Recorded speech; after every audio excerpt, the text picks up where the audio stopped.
Point নষ্ট করে কিংবা একদম 3 পয়েন্ট হাতছাড়া করে অবশেষে ইন্টারন্যাশনাল ব্রেকে গেছে বার্সেলোনা। তো বার্সা লাস্ট ম্যাচটাতে একদম জঘন্য অবস্থায় ছিল, কোনো অন টার্গেট পর্যন্ত করতে পারে নাই। তো অবস্থা কীরকম ছিল সেইটা আপনারা যারা খেলা দেখছেন তা অবশ্যই জানেন। আর আপনারা যারা খেলা মিস করছেন কিংবা দেখতে পারেন নাই, আপনাদের জন্য বলে রাখি, বার্সেলোনা গত ম্যাচটাতে কোনোভাবেই ঠিকঠাক অবস্থানে ছিল না। কোনোভাবেই মানে কোনো যে একটা ঠিকঠাক মতো গুছালো অ্যাটাক করবে সেইটা পর্যন্ত করতে পারে নাই। এমনকি 90 মিনিটের মধ্যে একটা অন টার্গেট শ্যুট পর্যন্ত রাখতে পারে নাই। বক্সের মধ্যে অনেকগুলা ক্রস হয়েছে কিন্তু একটাও ঠিকঠাক মতো হেডে মানে মিলাতে পারে নাই। তো বার্সেলোনা গত ম্যাচটাতে অনেক সমস্যা ছিল, এখান থেকে অনেক কিছু মানে লার্নিংয়ের আছে বলে মনে করতেছি। আর হ্যান্সি ফ্লিক তিনি তো মানে ম্যাচ শেষে প্রেস কনফারেন্সে বলছেন যে বার্সেলোনা নেক্সট ম্যাচের জন্য বা নেক্সট মুভিংয়ে অনেক বেশি কনসেন্ট্রেট করবে যেইটা, আর এই ম্যাচ থেকে তো অনেক কিছুই পাওয়ার আছে, তিনি সেইটা মিন করছেন। আর তিনি বলছেন যে যে গোলটা বারে ডিজেল আউট হয়েছে ওইটা মানে ওনার অপিনিয়ন অনুযায়ী সেটা গোল ছিল বলে তিনি দাবি করছেন। তবে মানে তিনি এটাও বলছেন যে এইটা অনেক বড় একটা ভুল হয়েছে, মানুষ মাত্রই ভুল। তো এরকম তিনি কথা বলছেন, যদিও মানে এই যে অফসাইডটা মানে ধরা হয়েছে এইটা তো একদম মানে মানে যেইভাবে এইটাকে মানে বাতিল করা হয়েছে গোলটা, এইটা এখন পর্যন্ত অনেক ধরনের কথার সৃষ্টি করছে। বড় বড় মিডিয়া থেকে শুরু করে যারা লেখালেখি করেন মানে বিভিন্ন স্পোর্টস মানে অঙ্গনে মানে বিভিন্ন জায়গার, সেই অনুযায়ী সেইটা বলা যায় যে মানে এইটাকে কেন্দ্র করে অনেক ধরনের আলোচনা সমালোচনা সেইটা খুব বেশি দেখা যাইতেছে। তো এইটা অবশ্য থাকারই কথা, যেইভাবে এই মানে মানে গোলটা যেই হিসাব অনুযায়ী বাদ দেওয়া হয়েছে এরপর থেকে তো এইটা নিয়ে কথা হওয়াটা খুবই স্বাভাবিক। আর বার্সেলোনা যেহেতু 1-0 গোলে হারছে, তো এই গোলটা যদি হয়ে যাইতো তাহলে তো ড্র হইতো। তখন তো মানে অন্ততপক্ষে ড্র হলে একটা পয়েন্ট পাইতো।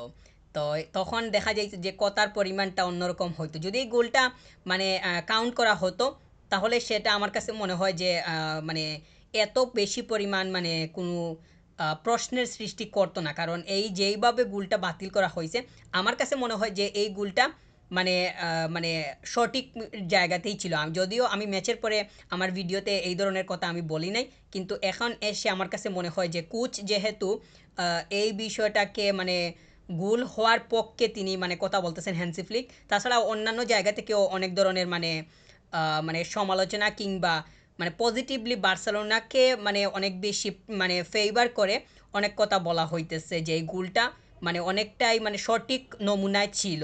তো সেইগুলোকে ভিত্তি করে আমি আমার মতটা বলতেছি যে এই গোলটা অবশ্যই পারমিট করা যাইতো, কিন্তু যেহেতু মানে বার রুমে যারা ছিল এবং মেইন রেফারি তারা এইটাকে ডিজেল আউট করে দিছে, তো যেটা গেছে তো গেছে। আর এমন বিতর্কিত গোল নিয়ে বার্সেলোনাকে কেন জিততে হবে? বার্সা কেন মানে একটা অন টার্গেটও ঠিকঠাক মতো করতে পারে নাই, এমন বিতর্কিত গোল নিয়ে তো পয়েন্ট পাওয়া কিংবা এইভাবে টেনে টুনে মানে ড্র করা বা জিততে চাওয়ার যে যেই যে মেন্টালিটি সেইটা কোনোভাবেই মানে বার্সার সাথে যায় না। তো এটা তো ঠিকই আছে, কিন্তু এইটা কোনোভাবে এক্সপেক্টেড না।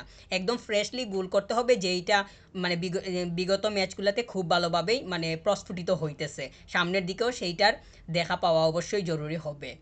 তো বিতর্কিত এই গোলটা মানে এইটা এইটা গেছে তো গেছে, বার্সেলোনা পয়েন্ট লুজ করছে, এইটাই হইতেছে ফাইনাল খবর। তো ইতিমধ্যে সামনে একটা গ্যাপ আছে ইন্টারন্যাশনাল ব্রেকের কারণে, পরবর্তীতে প্লেয়ার্সরা আবার ফিরবে। যেহেতু বিগত সময়ে যথেষ্ট পরিমাণ মানে গত ম্যাচটার আগে যথেষ্ট পরিমাণ ম্যাচগুলা জিতে নিছে এবং পয়েন্ট বের করে নিছে, এই জন্য পয়েন্ট টেবিলে অনেক বেশি পরিমাণ পার্থক্য আছে। অনেক বেশি বলতে 6 পয়েন্টের পার্থক্য, যদিও সেকেন্ড পজিশনে যে আছে রিয়াল মাদ্রিদ তাদের আরেকটা ম্যাচ বাকি আছে, তো তারা যদি সেইটা উইন করে নেয় তাহলে 3 পয়েন্টসের একটা ডিফারেন্স থাকবে। তো বার্সেলোনা রিয়াল মাদ্রিদকে হারিয়েছিল, তো ওই যে 3 পয়েন্টস পাইছিল ওইটারই ব্যবধান শুধু থেকে যাবে। তো রিয়াল মাদ্রিদকে হারানোটা বার্সেলোনার যেই পজিটিভ সাইনটা বা রেজাল্টটা সেইটা এই মুহূর্তে এসে দেখা যাচ্ছে কিংবা পাওয়া যাইতেছে। তো রিয়াল সোসিয়েদাদ তারা লাস্ট ম্যাচটা বার্সেলোনাকে আমার কাছে মনে হয় যে মানে ওভারঅল হিসাব অনুযায়ী পুরোটাই ডমিনেট করছে। বার্সেলোনা তো কোনোভাবেই এনার্জেটিকও ছিল না, প্লেয়ার্সগুলা যে খুব বেশি পরিমাণ মানে মানে খুব বেশি পরিমাণ যে স্টাবিলিটিটা শো করতে পারছে সেইটাও হয়নি, যেইটা বিগত ম্যাচগুলোতে দেখা গেছিলো। তো এইটা কোনোভাবেই মানে এক্সপেক্টেড ছিল না, কিন্তু মানে যেটা হয়েছে সেইটা তো মানে এরকম তো স্বাভাবিক যে এই পারফরমেন্সটা ল্যাকিংস হইতে পারে একই দ্বারা একই একই সময়, মানে উইকের পর উইক কিংবা সপ্তাহের পর সপ্তাহ একই দ্বারা খেলে যাওয়া, তো মানে এটা মোটামুটি অসম্ভব। মানে মাঝে মাঝে কিংবা হঠাৎ এরকম ল্যাকিংস হইতে পারে, যেহেতু বার্সেলোনা একটা ধারায় খেলে যাইতেছে এই সিজন থেকে। যদিও মানে একই দ্বারায় বলতে গেলে এটা হয়তো ভুল হবে, কারণ চ্যাম্পিয়ন্স লিগের প্রথম ম্যাচটা তো পাক্কা 3 পয়েন্ট নষ্ট করছিল গত ম্যাচটার মতো লা লিগার। তো তো মানে মাঝে মধ্যে লেকিংস করতেছে, কিন্তু স্টাবিলিটিটাই বেশি, তো এইটাকে হল্ড করা পরবর্তী ম্যাচগুলোতে অবশ্যই দরকার হবে। আর 3 পয়েন্ট যদি মানে অন্ততপক্ষে 3 পয়েন্ট যদি না পাওয়াই যায়, অন্ততপক্ষে যাতে ড্র করে একটা পয়েন্ট বের করে নেওয়া যায় সেই দিকেও মনোযোগ দিতে হবে। গত ম্যাচটাতে তো একটাও মানে বারে শ্যুট রাখতে পারে নাই, অর্থাৎ গোলকিপারের মানে অন টার্গেট যেটাকে বলা হইতেছে একটাও শ্যুট ঠিক মতো, মানে একটা শ্যুটও করতে পারে না ঠিক মতো, আর কোথা থেকে আসবে। তো এইটা অনেক বড় একটা সমস্যা। পুরো 90 মিনিট খেলে লেভানডস্কি সে ছিল, রাফিনহা ছিল, কিন্তু একটা শ্যুটও হয় নাই। এইটা অনেক বড় একটা দুর্বল জায়গা বলে মনে করতেছি। তো এইটাকে ওভারকাম করা খুবই দরকার হবে সামনের ম্যাচগুলোতে গিয়ে, যাতে এই ধরনের কোনো পরিস্থিতির মধ্যে দিয়ে যাইতে না হয় সেইটার জন্য খুব বেশি কনসার্ন থাকতে হবে। আর যেহেতু ইন্টারন্যাশনাল একটা ব্রেক আসছে, এর মধ্যে অনেক প্লেয়ার্সরা তারা নিজেদের জাতীয় দলে বা ন্যাশনাল টিমের সাথে তারা যোগ দিবে। তখন দেখা যাবে যে মানে বার্সেলোনা বা এই ম্যাচগুলার যে টায়ার্ডনেসটা ছিল আর ইন্টারন্যাশনাল টায়ার্ডনেস দুইটা একসাথে হয়ে পরবর্তী সময়ে গিয়ে দেখা যাবে যে মানে টায়ার্ডনেসের আরও সমস্যা থাকতে পারে। কিন্তু যেই প্লেয়ার্সগুলা দলের সাথে যোগ দিবে না, তো এইরকম তো সংখ্যা খুব সম্ভবত কম, মানে এইরকম সংখ্যা তো কম যে দলের মানে ন্যাশনাল টিমে যোগ দিবে না। তো এইটা একটা বিষয়, প্লেয়ার্সদের যে বিজি ফিকচার, এই ফিকচারের কারণে মানে ম্যাচের মধ্যে প্লেয়ার্সদের অনেক বেশি সমস্যা হইতেছে। বার্সেলোনা গত ম্যাচটা মানে এনার্জিলেস অবস্থায় ছিল, কুন্দেকে সাবস্টিটিউট করাইছেন হ্যান্সি ফ্লিক। এইটা মোটামুটি একটা বাধ্যতামূলকই হয়ে দাঁড়িয়েছিল। যদিও লামিনী আমাল ছিল না, আমরা যখন লামিনী আমালকে মানে মাঠে পাইতাম তখন দেখা যাইত যে কুন্দের সাথে খুব ভালো ডুয়ো হইতেছে কিংবা খুবই আন্ডারস্ট্যান্ডিং একটা মানে মানে একটা বৈশিষ্ট্যের দেখা পাওয়া যাইতো, যেটা খুব ভালোভাবেই ডিসপ্লে হইতো। কিন্তু যেহেতু মানে লামিনী আমাল ছিল না, কুন্দে ওই জায়গাতে মোটামুটি অসহায়ের মতো ছিল। আর সে অন্য কারোর সাথে যে তার তার যে মানে আন্ডারস্ট্যান্ডিংটা মানে যে সে ক্রিয়েট করবে ওইভাবে সেটা হচ্ছিল না। তো এইটা একটা সমস্যা ছিল কুন্দে এর।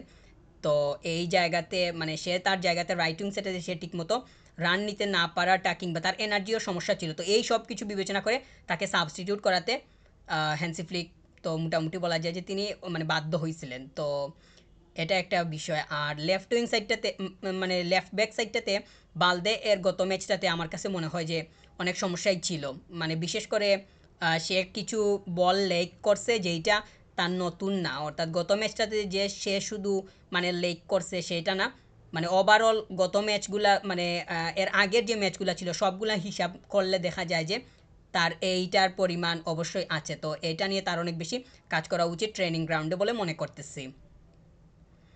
আর মার্ক কাসাদোকেও গত ম্যাচটাতে মানে এনার্জিলেস মনে হয়েছে। এটা অবশ্য এনার্জিলেস হওয়ারই কথা ছিল, কারণ একে তো এওয়ে ম্যাচ, ওইখানে কত প্রেশার নিয়ে খেলতে হইতেছে এইটা একটা বিষয়। আর মার্ক কাসাদো তো সে একই টানা কিংবা একই দ্বারায় ম্যাচগুলা মানে সে মানে খেলে যাইতেছে, তো তার মধ্যে টায়ার্ডনেসটা অবশ্যই কাজ করারই কথা ছিল, যেইটা গত ম্যাচটাতে হয়েছে। এবং এইটা থেকে কোনোভাবেই ভালো ফলাফল আসেনি, বরং এই জায়গাতে বার্সেলোনা ধরা খাইছে। আর রিয়াল সোসিয়েদাদ তারা কিন্তু খুবই ভালো খেলছিল গত ম্যাচটাতে, তারা মানে ডেজার্ভিংই ছিল, তারা 3 পয়েন্টস পাইছে। এইটা আমার কাছে মনে হয় যে তারা ডেজার্ভই করে, তারা যেইভাবে খেলছে তাদের হোম ম্যাচে বার্সেলোনাকে তারা খুব ভালোভাবে স্টাডি করছিল। মানে বার্সেলোনা তো তাদেরকে যে মানে অফ সাইডের ট্রেপে যে খুব বেশি ফেলতে পারছে সেটাও তো হয় নাই।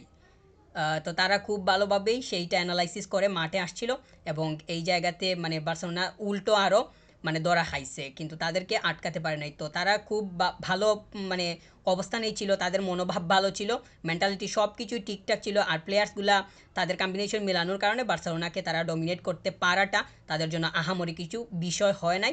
আর যেহেতু তাদের হোম ম্যাচ, মাঠের একটা কর্নার থেকে আরেকটা কর্নার, প্রত্যেকটা ঘাস সব কিছুই সম্পর্কে তাদের ধারণা পরিষ্কার। এই জন্য সব কিছুকে কাজে লাগিয়ে বার্সেলোনাকে তারা মানে বিট করতে পারাটা তাদের জন্য মানে অসম্ভবে কোনো কিছু হয়নি, বরং তারা সেটা সম্ভব করিয়েই দেখিয়েছে। আর বার্সেলোনা মানে অবাক করার একটা বিষয় হলো যে মানে কোনো একটা অন টার্গেট শট করতে পারলো না। তো এইটা যেহেতু চলে গেছে, তো সেইটা নিয়ে পড়ে থাকতে চাচ্ছি না। তবে পড়ে না থাকারই মানে পড়ে থাকতে চাচ্ছি না বললে তো এইটা কোনোভাবেই হয় না, কারণ পুরো 90 মিনিট খেলে একটা মানে ভালো মানের শ্যুট নাই, সেইটা কি কোনোভাবেই মানে গ্রহণযোগ্যতা পাবে এই সময়ে এসে?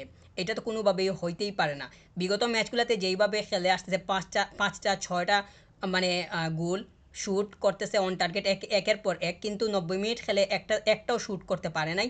এইটা কোনোভাবেই মানে এক্সপেক্টেড ছিল না। তো এগুলোকে কাটিয়ে ইন্টারন্যাশনাল ব্রেকের পরে খুবই ভালো একটা রিদম নিয়ে ফিরে আসতে হবে, যেইটা বিগত ম্যাচগুলোতে ছিল। লা লিগা এর পয়েন্টটা যেইভাবে ডিস্টেন্সটা ক্রিয়েট হয়েছে, সেইটাকে হল্ড করতে না পারলে সিজনের মাঝামাঝি থেকে শেষের সময়টার মধ্যখানে যে সময় আছে, এইখানে গিয়েই ধরা খাওয়ার সম্ভাবনা বেশি থাকবে বলেই মনে করতেছি। আর চ্যাম্পিয়ন্স লিগে তো সেইটার হিসাব যখন আসবে তখন দেখা যাবে। এই মাসেও সম্ভবত চ্যাম্পিয়ন্স লিগের ম্যাচ আছে। আর বার্সেলোনা লা লিগা, বিশেষ করে লা লিগার পরবর্তী ম্যাচের দিকে খুব বেশি ফোকাস করতে হবে, কারণ ডিস্টেন্সটা যেইভাবে মানে তৈরি করে নিছে, সেইটাকে তো বজায় রাখাটা দরকার হবে যদি পয়েন্ট টেবিলের উপরে থাকতে চায়। এইভাবে যদি মানে অপোনেন্টের মাঠে গিয়ে পয়েন্ট লুজ করে আসে, তাহলে তো মানে মানে মানে মানে উপরের দিকে থাকাটা কোনোভাবেই সম্ভব হবে না। রিয়াল মাদ্রিদ তারা সেকেন্ড পজিশনে আছে, বিগত ম্যাচটা তারা খুবই ভালোভাবে খেলছে। তো সামনের ম্যাচটা যদি তারা এইভাবে তাদের কন্টিনিউটা মানে তারা মানে হল্ড করতে পারে, তাহলে তো সেইটা বার্সেলোনার জন্য অনেক খারাপ একটা সংকেত হবে। তো বার্সেলোনা যদি এইভাবে পয়েন্ট লুজ করতে থাকে, তাহলে সেইটা কোনোভাবেই ভালো হবে না, বরং পয়েন্ট টেবিলের উপরের জায়গাটা হারাতে হবে। তো আমার কাছে মনে হয় যে বিগত ম্যাচটা থেকে অনেক বেশি লার্নিংয়ের আছে, যেইটা হ্যান্সি ফ্লিক তিনি অবশ্যই বলছেন। আর পরবর্তী ম্যাচে গিয়ে ভালো একটা পজিটিভিটি নিয়ে টিম ওয়ার্ক যেটা বলে সেইটা শো করতে পারলে পরবর্তী ম্যাচে কিংবা ম্যাচগুলোতে পয়েন্ট বের করে নেওয়া এত বেশি কঠিন কোনো কিছু হবে না।